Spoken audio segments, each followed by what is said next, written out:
Let's look at your market news now. The Rand extended its gains in early trade as a surprisingly soft U.S. inflation data spurred bets the Federal Reserve will cut interest rates in September. Data showed that U.S. consumer prices unexpectedly fell and the annual increase was the smallest in a year.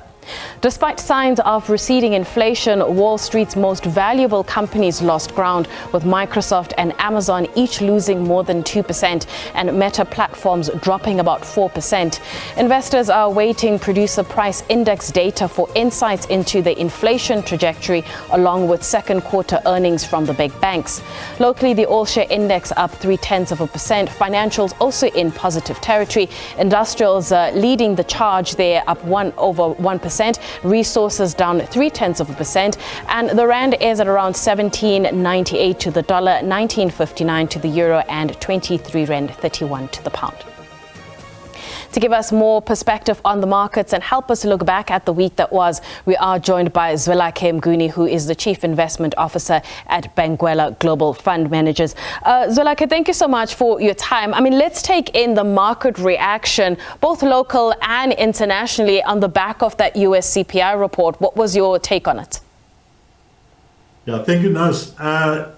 The CPI print was actually slightly better than expected at the core and in line at the level of the nominal CPI.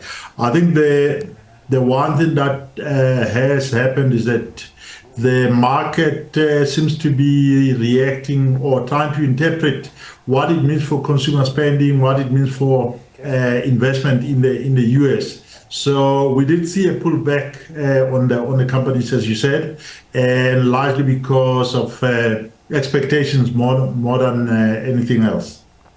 There's still probably 2 more CPI prints between now and September, and I'm wondering if, whether just judging by this particular data that we got, you believe that the door might be slightly open for that September rate cut. I think with the data that came out yesterday, I mean, we saw that the rate cut for September seems to be moving to being a consensus. So in other words, more people are starting to believe that it is almost guaranteed that it will happen.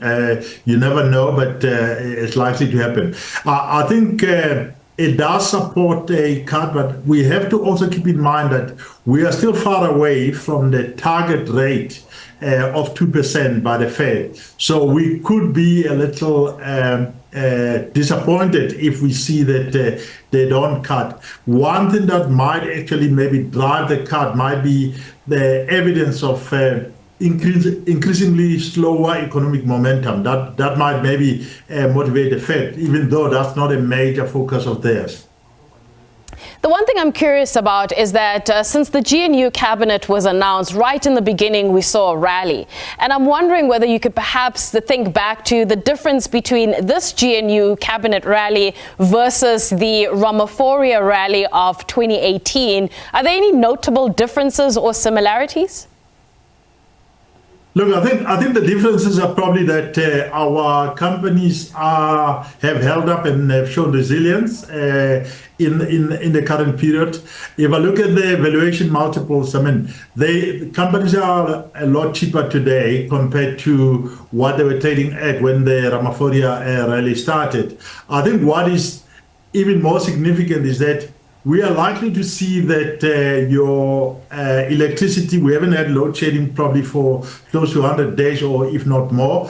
And I think that's going to be positive for earnings. And we're likely to see that with businesses might start investing because there's a bit more confidence that there will be things done on the ground, there will be doors opened from a government perspective to enable growth. So we might see growth coming through, and that might actually support the earnings numbers in the company. So my thinking is that from a profitability point of view, we are in line to 2018, but there's more upside in terms of profitability. And from a valuation point of view, I think we are looking a lot cheaper relative to 2018. So I'd be very positive about the outlook for South African equities, including fixed income as well. All right, let's move things stateside for a bit. We have U.S. earnings season officially kicking off with the likes of Wells Fargo and JP Morgan also out with numbers. What are you expecting from this particular quarter's earnings season? Look, I think in the banking sector, we'll probably see a modest growth in earnings. I think there is a bit of a slowdown in the economy, but I think from banking sector, we should see a positive. I think where I'm a bit worried is in the TMT sector, telecoms, media, and technology.